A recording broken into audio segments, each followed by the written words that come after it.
بدعت کو محدثن کہا گیا، اس کے ساتھ احداث ہو جو ہو تو نہیں لیکن اس کی دین میں اصل موجود نہ ہو، وہ ہو جائے گا احداث میں سے وہ چیز بن جائے گی، ٹھیک۔ اور وہ جو ہوگی بدعت جو احداث کے درجے کی ہوگی، یعنی اس پہ کوئی اصل موجود نہیں ہوگی، وہ بدعت دلالت بن جائے گی۔ یہ ہے اس کا صحیح تصور۔ اور جس کی اصل موجود ہوگی، جو مبنی بر خیر ہوگی، جس طرح کے قرائن ہمارے سامنے، تو پھر اس کو ہم بدعت اس معنی میں جو اس کا منفی اطلاق ہے اس معنی میں اس کو نہیں لے سکتے۔ یوں ہر چیز کو بدعت نہیں بنا دینا چاہیے۔ تو وہ اب خلاصتاً یہ ہے کہ ہر وہ چیز جو دین کے بنیادی تصورات سے ٹکرائے نہ، بلکہ دین کے بنیادی تصورات کی عصری افہام و تفہیم کے لیے ممد اور معاون ہو، اور دین کے اجتماعی شعور سے اور دین کے جو اجتماعی مزاج ہے اس سے نہ ٹکرائے، بلکہ اس کے اندر کوئی خیر کا اور صحیح جذبہ کار فرما ہو، تو وہ چیز جو ہوگی وہ بدعت بمانا جو بدعت اس کو منع اور اس کو گمراہی کہا گیا اس میں وہ شامل نہیں ہوگی۔ لیکن وہ جو چیز بعد ازاں وضع کی گئی اس کے میں نے درجے بتا دیے ہیں کہ کچھ چیزیں پھر درجہ بدرجہ عام طور پہ جو چیزیں وضع کی جاتی ہیں یعنی وہ دین کے حصے کے طور پہ شامل نہیں کر دی جاتی، چونکہ بدعت حسنہ ایک ایسی چیز ہے جو ایک اختیاری نوعیت کی چیز ہے، جس کو کیا بھی جا سکتا ہے، اس کو ترک بھی کیا جا سکتا ہے، الا یہ کہ وہ ان بدعت حسنہ واجبہ میں سے ہو جس کا ہم ذکر کر چکے ہیں۔ اعوذ باللہ من الشیطان الرجیم، بسم اللہ الرحمن الرحیم۔ سامعین کرام، کچھ ایسی اصطلاحات ہیں جو ہمارے ہاں بہت زیادہ مس یوز ہوتی ہیں، وہ اپنے اصل محل سے ہٹا کر مس انٹرپریٹ کی گئی ہیں، ہمیشہ ہوتی رہیں۔ ان اصطلاحات میں دو اصطلاحات بڑی کلیدی ہیں جن کو ہمیشہ عوام الناس کی اکثریت اور بعض اہل علم کی اکثریت نے غیر محتاط استعمال کیا۔ ان میں سے ایک شرک کی اصطلاح ہے اور ایک بدعت کی اصطلاح ہے۔ رمضان المبارک میں تراویح کے ضمن میں یا ویسے بدعت کا ذکر زیادہ شروع ہو جاتا ہے، چونکہ ہمارے ہاں چونکہ عمل کی طرف تو ہم راغب ہیں نہیں، اور اگر کوئی ہے تو پھر اس کے لیے ہم ایسی اصطلاحات وضع کرتے ہیں کہ جو پھر اصل چیز کو اور اس کو بھی نقصان پہنچاتی ہیں، اس سے پھر عام بندہ کنفیوز ہو جاتا ہے۔ تو آج ہم انشاءاللہ بدعت کے حوالے سے شیخ الاسلام پروفیسر ڈاکٹر محمد طاہر القادری صاحب کی کتاب سے استفادہ کرتے ہوئے اور دیگر کچھ مواد سے استفادہ کرتے ہوئے، obviously پھر احادیث بھی ہیں اس میں، کچھ قرآن مجید کی آیات بھی ہیں اور پھر لغت کے کچھ کتب بھی ہیں، اس سے استفادہ کرتے ہوئے اس کا ایک مختصر مفہوم میں عرض کرنے کی کوشش، سمجھانے کی کوشش کروں گا تاکہ ہمارے نوجوانوں کو اس حوالے سے کانسیپٹ کلیئر ہو جائے۔ بدعت کا لفظ جو ہے بدعا سے بنا ہے، بدعا، اس کے حروف اصلیہ تین جو ہیں وہ با، دال اور عین ہیں۔ اگر آپ اس کے لغوی معنی کی طرف جائیں تو اس کے لغوی معنی نے ابن فارس نے بیان کیا ہے جو وہ یہ ہے کہ کسی سابقہ مثال کے بغیر، یعنی کسی نمونے کے بغیر، کسی پریسیڈنٹ کے بغیر نئی چیز بنانا۔ اس کی جتنی بھی لغوی معانی ہیں ان سب میں یہ چیز کامن ہے کہ اس کی مثلا امام ابن حجر اسقلانی علیہ رحمہ نے فتح الباری میں چوتھی جلد صفحہ نمبر 253 پر اس کا جو مفہوم بیان کیا وہ بھی یہی ہے کہ بدعت کی اصل یہ ہے کہ اسے بغیر کسی سابقہ نمونے کے کوئی چیز بنانا، تیار کرنا، ایجاد کرنا، اس کو بدعت کہتے ہیں۔ اسی طرح امام مرتضیٰ زبیدی حنفی نے، خلیل بن احمد الفراہیدی، المنجد، ان تمام میں یہی مفہوم اس کا بیان ہوا ہے بغیر کسی تبدیلی کے۔ اور اسی لغوی معنی میں جو اس کا لغوی معنی ہے بدعت کا، اس میں یہ لفظ قرآن مجید میں بھی استعمال ہوا ہے۔ اللہ رب العزت کی ایک جو صفت ہے بدیع، اس ضمن میں یہ ہے سورہ بقرہ آیت نمبر 117 میں، بدیع السماوات والارض وَإِذَا قَضَىٰ أَمْرًا فَإِنَّمَا يَقُولُ لَهُ كُن فَيَكُونُ۔ وہی ہے، اور وہی ہے آسمانوں اور زمینوں کو عدم سے وجود میں لانے والا۔ اب اس سے پہلے ظاہر ہے کوئی نمونہ اور پریسیڈنٹ تو نہیں تھا کہ جس کے مطابق اس کو بنایا گیا، نہیں بنائے گئے پہلی دفعہ، تو لہٰذا بدیع کا لفظ آیا۔ پھر آگے اسی طرح سورہ الانعام کی چھٹی صورت آیت نمبر 101 میں فرمایا بدیع السماوات والارض، یہاں بھی وہی۔ اور اس کے بعد قرآن مجید ہی میں اسی تصور کو معنوی طور پہ بھی، یہاں تو دونوں جگہ لفظی آ گیا، تو اس کے لغوی تصور کو معنوی طور پہ بھی قرآن انڈورس کرتا ہے۔ سورہ الحدید 57 نمبر صورت آیت نمبر 87 میں، کہ جب وہ ذکر ہو رہا تھا کہ رہبانیت جو ہے یہ اللہ کی طرف سے نہیں آئی، انہوں نے خود اڈاپٹ کر لی، وَرَحْبَانِيَّةً نِبْتَدَعُوهَا مَا كَتَبْنَاهَا عَلَيْهِمْ، کہ فرمایا کہ اور رہبانیت یعنی عبادت الہی کے لیے ترک دنیا اور ترک لذات کرنا، یہ بدعت انہوں نے خود ایجاد کر لی، ہم نے ان پر فرض نہیں کی تھی۔ تو یوں ایک تصور واضح ہوتا ہے۔ اسی طرح قرآن مجید نے اسی کو ایک دوسری جگہ پر بھی اس لغوی معنی کو انڈورس کرتے ہوئے اسی تصور کو بیان کیا۔ یہ سورہ الاحقاف میں 46ویں سورت کی 9ویں آیت میں ہے، قل فرما دیجئے ما کنت بدعا من رسلی، آپ فرما دیں کہ میں انسانوں کی طرف کوئی پہلا رسول نہیں ہوں، بلکہ اس سے مجھ سے پہلے بھی پہلا رسول نہیں ہوں۔ تو یعنی یہ ایک ایسا تصور تھا جو بتا دیا گیا کہ جو قرآن نے مختلف انداز میں انڈورس کیا۔ جب ہم بدعت کی اصطلاحی تعریف کی طرف جاتے ہیں، اصطلاحی تعریف پہلے ہم امام یحییٰ بن شرف الدین النووی کی طرف سے لے لیتے ہیں۔ تہذیب الاسماء واللغات میں انہوں نے 3 جلد کے 22 صفحہ پہ لکھا کہ بدعت یہ ہے کہ ایسا نیا کام ایجاد کیا جائے جو عہد رسالت معاب میں نہ ہو، صلی اللہ علیہ وسلم اس میں نہ ہو، اس کو انہوں نے بدعت کہہ دیا اور اس کی کوئی تعیین نہیں کی۔ آگے ہم ایک اور تعریف علامہ ابن تیمیہ کی بیان کرتے ہیں، مجموع الفتاوی میں جو انہوں نے بیان کیا اس میں انہوں نے اس کی تعیین کر دی۔ بیان کرتے ہیں کہ ایسا کام جو عقائد اور عبادات سے متعلق ہو اور اس میں کتاب یعنی قرآن مجید، سنت نبوی اور اخیار امت کے اجماع کی مخالفت کی گئی ہو، یعنی کوئی بھی چیز جو نئی ہو، چونکہ بدعت اس کا مادہ ہی نئی چیز بنانے سے متعلق ہے، تو ایسی نئی چیز جو عبادات سے متعلق ہو یا عقائد سے متعلق ہو، اور پھر ان دو میں اس کا پیراڈائم یہ ہو کہ وہ کتاب اللہ سے ٹکراتی ہو یا سنت رسول سے ٹکراتی ہو یا اخیار امت کا اجماع، جو امت کے اہل دانش کا اجماع رہا، امت کے اہل خیر لوگوں کا اجماع رہا، اس سے ٹکراتی ہو، تو گویا اس کو ہم اس ٹیکنیکل معنی میں بدعت کہیں گے جو مذمومہ ہے، جس کو گمراہی کہا گیا، جس کو دلالت کہا گیا۔ اور پھر علامہ ابن تیمیہ نے آگے بھی وضاحت کر دی، کہتے ہیں کہ جیسے خوارج، روافض، قدریہ، جہمیہ کے عقائد تھے، یعنی یہ وہ طبقات تھے جو قرون اولیٰ کے لوگوں کے ہاں، جو پچھلی صدی جو جب علم زندہ ہوتا تھا ان لوگوں کے ہاں بدعت کے اور بدعتی لوگ تصور ہوتے تھے، وہ یہ والے طبقات تھے۔ یہ نہیں تھا کہ چھوٹی چھوٹی چیز پر بدعت کا فتویٰ لگ جائے۔ اس کے بعد اگلی جو چیز اس حوالے سے زیر بحث آنی چاہیے وہ اسی کی مزید وضاحت ایک اہل حدیث عالم ہے، غیر مقلد عالم، نواب صدیق حسن خان بھوپالی رحمۃ اللہ علیہ، یہ فرماتے ہیں کہ بدعت صرف اس کام کو کہا جائے گا جس سے کوئی سنت متروک ہو، یعنی وہ کام ایسا ہو کہ جو ترک سنت کا باعث بنے، اس کو بدعت کہا جائے گا۔ اور علامہ وحید الزمان نے بھی یہی بات کی کہ بدعت وہ ہے جس سے اس کے بدلے میں کوئی سنت متروک ہو جائے، جس سے بدعت سے کسی سنت کا ترک نہ ہو، وہ بدعت نہیں ہے بلکہ وہ اپنی اصل میں مباح ہے۔ اب ہمارے ہاں 2-3 کنفیوژن چلتی رہیں۔ ایک کنفیوژن یہ چلتی رہی جو کانسیپٹ ہے جنرل پرمیزیبلٹی کا، اباحت عامہ کا کانسیپٹ ہے، اس کو بھی ہم نے صرف نظر رکھا، مطلب اس کو بھی فوکس نہیں کیا اور خلط مبحث کر کے اس کو بھی بدعت کا حصہ بنا دیا۔ اور دوسرا جو تعیین کی گئی ائمہ محدثین کے ہاں، اس کا بھی ہم نے لحاظ نہیں رکھا۔ اب آگے بات کلیئر ہو جائے گی۔ اب بدعت کے پردہ کشائی اس تصور کی صحیح بخاری کی 2 حدیثوں سے ہوتی ہے، ایک مسلم کی، ایک بخاری کی، اور اتفاق سے دونوں حدیث ام المومنین حضرت سیدہ عائشہ صدیقہ رضی اللہ تعالیٰ عنہ سے مروی ہیں۔ آپ فرماتی ہیں من احدث فی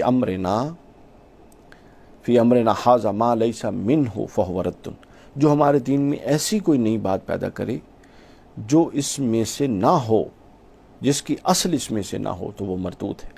اور اسی طرح یہ صحیح مسلم کی حدیث ہے، حدیث نمبر 1718، اور صحیح بخاری کی حدیث میں یہ اسی طرح فرمایا من احدث فی امرنا ھذا ما لیس فیہ فہو رد، جو ہمارے دین میں کوئی ایسی نئی بات پیدا کرے جو اس میں اصلاً نہ تھی، جس کی اصل، روٹ، جر، روح اس میں نہ تھی، اور اس نے نئی چیز ایڈ کر دی، تو گویا وہ مردود ہے۔ اب یہ غور طلب نقطہ یہ ہے کہ یہاں پر 2 لفظ آئے ہیں حدیث میں، ایک احدثہ، احداث، اور دوسرا ما لیس منہ، اور دوسری حدیث میں ما لیس فیہ۔ اب سمجھنے کی ضرورت یہ ہے کہ اگر یہ تصور جو عام طور پہ پایا جاتا ہے، ہر نئی چیز جس کو دلالت لوگ کہہ دیتے ہیں گمراہی، ہر نئی چیز اگر گمراہی ہوتی تو پھر احداث کے بعد، احدثہ کہنے کے بعد ما لیس منہ یا ما لیس فیہ کی اضافت، اس کی کیا ضرورت تھی؟ چونکہ احداث کا مطلب ہوتا ہے ہر وہ چیز جو نہیں ہو.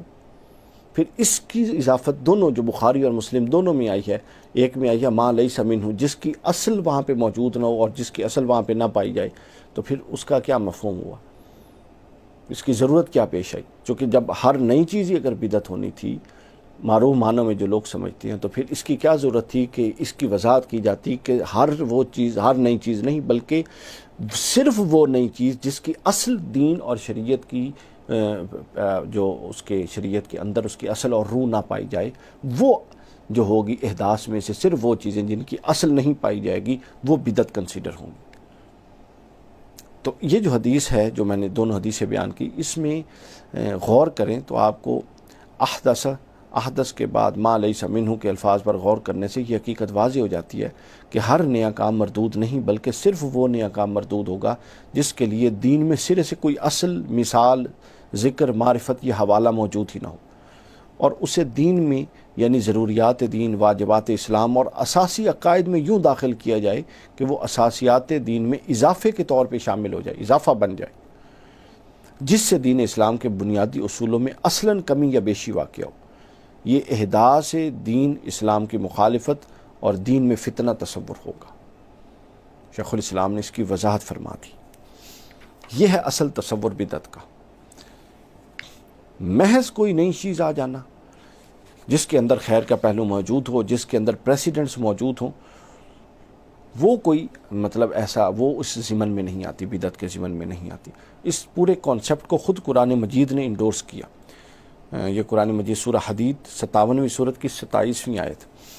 قرآن مجید نے کہا کہ وَرَحْبَانِيَّةً نِبْتَدَعُوهَا، یہ جو ترک دنیا، رہبانیت بدعت تھی بنیادی طور پہ، لیکن دیکھیے قرآن نے اس کانسیپٹ کو کیسے انڈورس کیا.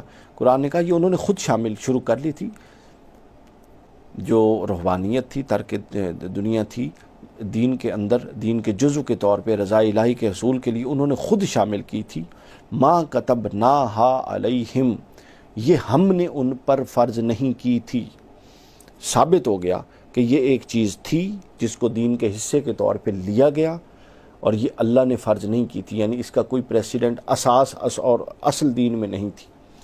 آگے بیان کر دیا اِلَّا ابْتِغَاءَ رِضْوَانِ اللَّهِ، انہوں نے یہ شامل اس لیے کی تھی کہ ان کی نیت درست تھی، وہ اللہ کی رضا چاہتے تھی. فَمَا رَأَوْهَا حَقَّ رِعَایَتِهَا، لیکن اب پھر کیا ہوا، اس مبنی پر اخلاص بدعت کو اختیار کرنے کے بعد ضروری تھا کہ وہ رہبانیت کے جملہ تقاضے پورے کرتے، لیکن جب جملہ تقاضے پورے کرتے تو اس کے صحیح روحانی فوائد میسر آتے، لیکن وہ اس کے کما حق تقاضے پورے نہیں کر سکے. فَآتَيْنَا الَّذِينَ آمَنُوا مِنْهُمْ أَجْرَهُمْ، اب ہاں قرآن نے کہا کہ جن افراد نے پھر اس اہتمام کے جو بدعت کی صورت میں رہبانیت کا کیا تھا، جن لوگوں نے اس کے تقاضے پورے کیے، ان کے لیے پھر ہم نے ان کی محنت کو قبول کیا اور اس کا اجر سے نوازا. اور اگر رہبانیت کی بدعت فی نفس ہی ناجائز ہوتی تو کبھی بھی اس پر اللہ رب العزت قرآن مجید میں نص قرآن ہے جو میں نے بتائی، اس پر اجر کا وعدہ نہیں کر سکتا، اجر نہیں دیا جا سکتا، چونکہ خود اللہ نے پہلے کہہ دیا ما کتبناہا علیہم، ہم نے ان کو اس پر یہ لازم نہیں کی تھی. لیکن چونکہ بنیادی طور پہ وہ ایک صحیح نیت سے رضا الہی کے لیے کام تھا، اس کے تقاضے بعد ازاں پورے نہ ہو سکے، تو لہٰذا اس کو انڈورس کیا قرآن نے، اس کانسیپٹ کو. اب اگلی بات آ جائیے، اس کی بہت ساری مثالیں ہیں. اب چھوٹی چھوٹی چیز بدعت ہے، یہ کام بدعت ہو گیا، یہ بدعت ہو گیا. بخاری کی ایک حدیث پاک لے لیجیے، صحیح بخاری میں حدیث ہے 1685 نمبر حدیث.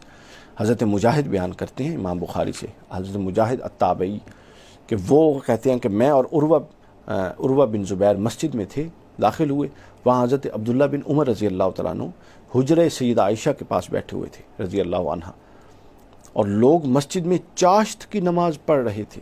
حدیث کے لفظ ہیں وَإِذَا نَاسٌ يُصَلُّونَ فِي الْمَسْجِدِ صَلَاةُ الضُّحَىٰ، چاشت کی نماز پڑھ رہے تھے. ہم نے ابن عمر کو ان لوگوں کی نماز سے متعلق پوچھا. قَالَ فَسَأَلْنَاهُ عَنْ صَلَاتِهِمْ، ان کی نماز. فقال، تو حضرت ابن عمر نے فرمایا، عبداللہ ابن عمر نے، بدعۃ، یہ بدعت ہے جو کر رہی ہیں. ان کے سامنے ہو رہی تھی، کسی صحابی نہیں روکا، کہہ بھی بدعت رہی ہیں، لیکن چونکہ اس کی روٹ اور اصل دین میں موجود تھی اور اس سے نیت بھی بہتر مقصود تھی، اس سے جو مقصد تھا وہ بھی رضا الہی تھا. تو چونکہ دونوں چیزیں اس کیٹیگری میں نہیں تھیں کہ جو احداث بھی ہو نئی بھی ہوں اور پھر اس کا ما لیس فیہ اور ما لیس منہ اس کیٹیگری والی بھی ہوں. چونکہ اس کا بنیاد موجود تھی، ایسا نہیں کہ اس کی بنیاد نہیں ہے، تو لہٰذا اس کو بدعت کہا بھی گیا. نہ حضرت عبداللہ بن عمر نے روکا، نہ حضرت مجاہد تابعی نے روکا، نہ وہاں مسجد میں کسی نے پڑھنے سے روکا. یہ بخاری کے اندر موجود ہے. اس کے بعد تراویح کے حوالے سے بھی حدیث موجود ہے، آگے بھی آئے گی. حضرت عمر فاروق سے مروی ہے صحیح بخاری کی حدیث نمبر 1906 کہ الگ الگ لوگ نماز پڑھ رہے تھے اپنا رمضان کے دنوں میں، رمضان کی راتوں میں. تو حضرت عمر فاروق رضی اللہ تعالیٰ عنہ نے حضرت ابی بن کعب کے پیچھے ان کو جمع کر دیا، اور اگلے دن جب تشریف لے آئے ان کو پڑھتے ہوئے دیکھا تو قال عمر نعم البدعۃ ھذہ، یہ کیسی اچھی بدعت ہے. اب یہ بھی بدعت ہے، اگر چھوڑنی ہے تو پھر دیکھیے، پھر ایک اصول رکھیے بدعت کے حوالے سے. پھر قرآن مجید کا جمع کرنا، یہ جو مصالح عامہ کے لیے کام کیا جاتا ہے، جس کے اندر اجتماعی شعور جس کو قبول کرتا ہے، وہ کبھی غلط نہیں ہو سکتا. امام شاطبی الاعتصام جلد 2 صفحہ 115 پر لکھتے ہیں کہ رسول اللہ صلی اللہ علیہ وسلم کے صحابہ نے قرآن مجید کو ایک مصحف میں جمع کرنے پر متفق ہو گئے، اتفاق کیا، حالانکہ قرآن کو جمع کرنے اور لکھنے کے بارے میں ان کے پاس کوئی صریح حکم موجود نہیں تھا، پریسیڈنٹ نہیں تھا. لیکن چونکہ اس کا مطمع نظر اور مدعا جو تھا وہ مبنی پر خیر تھا، تو لہٰذا اس سے معلوم ہوتا ہے ہمیں کہ اگر کوئی نیا کام دینی مصالح اور خیر پر مبنی ہو تو اس کو اختیار کرنا صحابہ کرام ہی کی سنت ہے. انہوں نے قرآن کو جمع کیا، پھر بعد ازاں قرآن پر اعراب لگائے گئے، یہ بھی بدعت ہے. لیکن یہ کچھ بدعتیں ایسی ہوتی ہیں جو ضروری ہیں، اس کے آگے ہم بیان کریں گے. تو ابھی آپ یہ دیکھ لیجیے. پھر اس کے بعد تراویح کی باجماعت نماز کا میں نے ذکر کر دیا. پھر اس کے بعد آپ جمعہ کی اذان کا دیکھ لیجیے، صحیح بخاری کے اندر ہے، صحیح بخاری حدیث نمبر 773 کہ جمعہ کی دوسری اذان کا حکم سیدنا عثمان نے دیا رضی اللہ تعالیٰ عنہ، چونکہ تعداد زیادہ ہو گئی تھی. اور اس کی وضاحت کی امام ابن ابی شیبہ نے. سیدنا ابن عمر، عبداللہ ابن عمر جو جمعہ کی پہلی اذان اس کو بدعت فرمایا کرتے تھے. یہ بالکل مصنف ابن ابی شیبہ حدیث نمبر 5437 میں ہے. پھر علامہ ابن حجر اسقلانی علیہ رحمہ نے اس کو بیان کیا. ابن حجر کا فتح الباری جلد 2 صفحہ 394 بیان فرماتے ہیں کہ ایک یہ احتمال ہے کہ یہ فرمان علی سبیل انکار ہو، اور یہ احتمال ہے کہ ان کی مراد یہ ہو کہ یہ عمل عہد رسالت مآب میں نہیں تھا، اور وہ عمل جو دور نبوی میں نہ ہو اسے بدعت کہا جاتا ہے. یعنی لغوی معنی میں بدعت ہے، لٹریلی معنی میں. لیکن حقیقت یہ ہے کہ ان اعمال میں سے کچھ اچھے ہوتے ہیں اور کچھ اس کے برخلاف. اب وہ کنسپٹ واضح کر رہے ہیں. تو سابقہ بحث میں واضح ہو چکی کہ سیدنا عثمان نے جو دوسری اذان کا یہ عمل اپنا جو حکم دیا تھا، یہ دوسری نمازوں پر قیاس کرتے ہوئے دیا تھا کہ لوگوں کو وقت صلاۃ کے آغاز کی اطلاع ہو جائے. اور جمعہ کی اس اذان اس لیے انہوں نے مختص کر دی، اور اس اذان کو پھر خطیب کے سامنے دینے کا بھی، اس کی خصوصیت کا بھی التزام رکھا. اس سے یہ استنباط ہوتا ہے کہ یہ عمل معنن اصل ہے اور اس کا ابطال نہیں کیا جائے گا. یعنی معنن یہ اپنی اصل رکھتا ہے. باقی اذانوں کے، باقی نمازوں کے لیے اپنا نمازیوں کو بلانے کے لیے اذان دی جاتی تھی، تو انہوں نے ایک حکمت کے تحت اس دوسری کا اضافہ بھی کر دیا اور اس پر اس کا استدلال بھی قائم کر دیا. اس کے بعد آگے چلیے. بدعت کے حوالے سے میں نے عرض کیا کہ بہت ساری غلط فہمیاں، بدعت کی بہت ساری قسمیں ہیں. بدعت حسنہ، بدعت سیئہ، اچھی اور بری بدعت. پھر اچھی بدعت کی بھی 3 قسمیں حضور شیخ الاسلام نے فرمائی.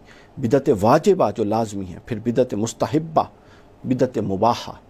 بدعت واجبہ وہ کام جو اپنی حیت میں تو بدعت ہو لیکن اس کا وجود واجب کی طرح دین کی ضرورت بن جائے اور اسے ترک کرنے میں دین میں حرج واقع ہوتا ہو تو اس کو بدعت واجبہ کہیں گے. مثلا قرآنی آیات پر اعراب لگانا، دینی علوم کی تفہیم کے لیے صرف اور نحو اور یہ درس نظامی اور باقاعدہ علوم وضع کرنا، جس کو اب ہم نے ایک باقاعدہ دین کی تعلیم کا ایک حصہ بنا دیا ہے. اس کے بغیر یہ حرج ہوگا، اس کے بغیر حرج اور کمی اور نقص واقع ہوگا. تو حالانکہ اس سے پہلے کوئی پریسیڈنٹ نہیں تھا، حضور علیہ الصلوۃ والسلام نے تو نہیں کیا، صحابہ نے تو نہیں کیا، لیکن اس کو خیر کے امور کے لیے کیا گیا. تو اس کو پوری ان تمام معاملات کو دینی مدارس کا قیام، دین کی تعلیم، اصطلاحات کا وضع کرنا، ہر فن میں اصطلاحات وضع کی گئیں، پھر فرق باطلہ کے لیے جو باطلہ قدریہ، اپنا جبریہ، مرجیہ، جہمیہ، پھر اب آگے آئیں تو مرزئی اور قادیانی، یہ سب اس میں آتے ہیں، ٹھیک ہے نا۔ تو یہ ان کے لیے جو اصطلاحات وضع کی گئیں، اب وہ بالکل یہ واجب چیزیں اب ہو گئیں، بدعت واجبہ میں آتی ہیں، چونکہ اس کے بغیر اب ان چیزوں کا تعین ممکن نہیں رہا۔ امام شاطبی نے الاعتصام جلد 2 صفحہ نمبر 111 پر ان کی ذکر کیا۔ پھر بدعت مستحبہ، جس کا کرنا، جس کے دین کے جو کام اپنی حیث میں اصل میں نیا ہو لیکن شرعاً ممنوع نہ ہو، نہ واجب ہو نہ ممنوع ہو، مباح ہو، بس کر لیں۔ مستحبہ اور مباح بدعت جو ہے وہ یہ ہے۔ اس کے بعد بدعت سیئہ ہے، جس کو ہم برا کام، جو اصل معنی میں برا ہے، بدعت سیئہ ہے۔ اس کی بھی 2 قسمیں ہیں، ایک وہ بدعت ہے جو حرام ہے، اور ایک وہ بدعت ہے جو جو کرنا محض مکروہ کام ہے، یعنی وہ نیا کام جس سے دین میں تضاد، اختلاف اور انتشار واقع ہو، وہ نئے امور جو اصول دین سے متخالف اور متناقض ہوں، متصادم ہوں، ان کی وضع اور ان کا بنانا، یہ بدعت اس کو فوربیڈن انوویشن کہتے ہیں، یہ حرام بدعت ہے۔ پھر بدعت مکروہ ہیں، جن نئے کاموں سے سنت موقدہ یا غیر موقدہ چھوٹ جائیں، اس سے ترک لازم ہو، تو یہ پھر اس ضمن میں آتی ہے۔ تو گویا اس کے پھر آگے اپنے درجے ہیں۔ آخری چیز جو اس حوالے سے ذکر کرنی ہے وہ بڑی اہم ہے۔ آخری چیز یہ ہے کہ جو ہمارے ہاں ایک حدیث معروف اور مشہور حدیث پائی جاتی ہے کہ ہر بدعت گمراہی ہے، اس کو ٹھیک کرنے کی ضرورت ہے۔ اس کے ساتھ ایک اضافت ہے جس کو ہم سمجھتے نہیں ہیں عام طور پہ، اور وہ اضافت یہ ہے کہ بدعت کو محدث کہا گیا، ٹھیک ہے، یعنی ہر وہ بدعت جس کا میں نے پہلے بتا دیا، جس کے ساتھ احداث ہو، یعنی جس کی اصل موجود نہ ہو، جو ہو تو نہیں لیکن اس کی دین میں اصل موجود نہ وہ ہو جائے گا احداث میں سے، وہ چیز بن جائے گی، ٹھیک۔ اور وہ جو ہوگی بدعت جو احداث کے درجے کی ہوگی، یعنی اس پہ کوئی اصل موجود نہیں ہوگی، وہ بدعت دلالت بن جائے گی۔ یہ ہے اس کا صحیح تصور۔ اور جس کی اصل موجود ہوگی، جو مبنی بر خیر ہوگی، جس طرح کے قرائن ہمارے سامنے ہیں، تو پھر اس کو ہم بدعت اس معنی میں جو اس کا منفی اطلاق ہے، اس معنی میں اس کو نہیں لے سکتے۔ یوں ہر چیز کو بدعت نہیں بنا دینا چاہیے۔ تو گویا اب خلاصتاً یہ ہے کہ ہر وہ چیز جو دین کے بنیادی تصورات سے ٹکرائے نہ، بلکہ دین کے بنیادی تصورات کی عصری افہام و تفہیم کے لیے ممد اور معاون ہو، اور دین کے اجتماعی شعور سے اور دین کے جو اجتماعی مزاج ہے اس سے نہ ٹکرائے، بلکہ اس کے اندر کوئی خیر کا اور صحیح جذبہ کار فرما ہو، تو وہ چیز جو ہوگی وہ بدعت بمعنی جو بدعت جو مطلب اس کے اصطلاحی معنی ہے بدعت کے، جس کو منع اور جس کو گمراہی کہا گیا، اس میں وہ شامل نہیں ہوگی۔ لیکن وہ جو چیز بعد ازاں وضع کی گئی، اس کے میں نے درجے بتا دیے ہیں کہ کچھ چیزیں پھر درجہ بدرجہ عام طور پہ جو چیزیں وضع کی جاتی ہیں، یعنی وہ دین کے حصے کے طور پہ شامل نہیں کر دی جاتی، چونکہ بدعت حسنہ ایک ایسی چیز ہے جو ایک اختیاری نوعیت کی چیز ہے، جس کو کیا بھی جا سکتا ہے اور اس کو ترک بھی کیا جا سکتا ہے، الا یہ کہ وہ ان بدعت حسنہ واجبہ میں سے ہو جس کا ہم ذکر کر چکے ہیں۔ اللہ تعالیٰ سے دعا ہے کہ ہمیں حق پر رہنے اور حق کو بیان کرنے کی توفیق عطا فرمائے۔